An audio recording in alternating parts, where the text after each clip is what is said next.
खबर राजधानी दिल्ली से है, जहां कांग्रेस नेत्री अलका लांबा ने तंज कसते हुए कहा कि प्रधानमंत्री मोदी कहते थे कि वे राजनीति में आपराधिकरण का खात्मा करने आए हैं, लेकिन एक के बाद एक अपराधियों और बलात्कारियों, हत्यारों को बेल दिलवाई जा रही है। कहा कि मांग हो रही थी कि गृह राज्य मंत्री अजय मिश्रा की बर्खास्तगी हो, मगर इनाम में किसानों के हत्यारे आशीष मिश्रा को बेल से नवाजा जा रहा है। अलका लांबा ने कहा कि 5 राज्यों में चुनाव चल रहे हैं। इस दौरान पता चल रहा है कि राम रहीम की बेल हो गई।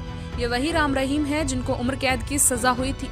लांबा ने कहा कि फिर खबर मिलती है कि केंद्रीय गृह मंत्री अजय मिश्र के बेटे आशीष मिश्र की भी बेल हो जाती है।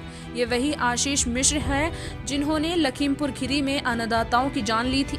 कहा कि प्रधानमंत्री ने सोचा कि अब अपराधियों की बेल कराकर जाति के नाम पर राजनीतिक लाभ लिया जाए।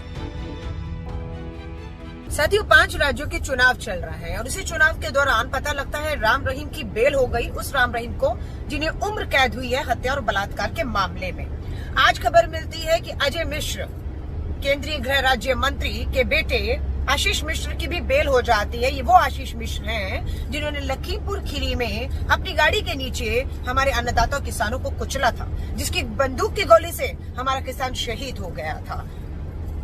कानून पूंजीपति मित्रों के दबाव में लाए, लेकिन चुनावों में हार को देखते हुए प्रधानमंत्री मोदी जी ने उन 3 कृषि कानूनों को वापस तो ले लिया, लेकिन उसका लाभ होते हुए उन्हें न उत्तराखंड, न उत्तर प्रदेश, न पंजाब में दिख रहा था।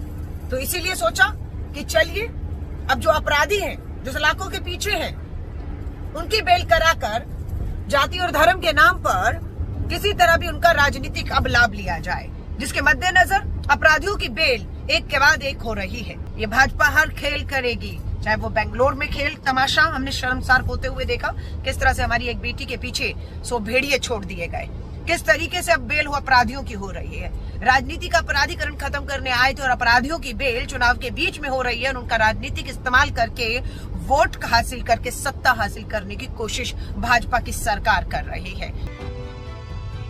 लांबा ने कहा कि एक के बाद एक अपराधियों की बेल हो रही है, ये बहुत ही शर्मनाक है। कहा कि वे पंजाब और उत्तराखंड में मतदान से पहले ही बेनकाब हो गए।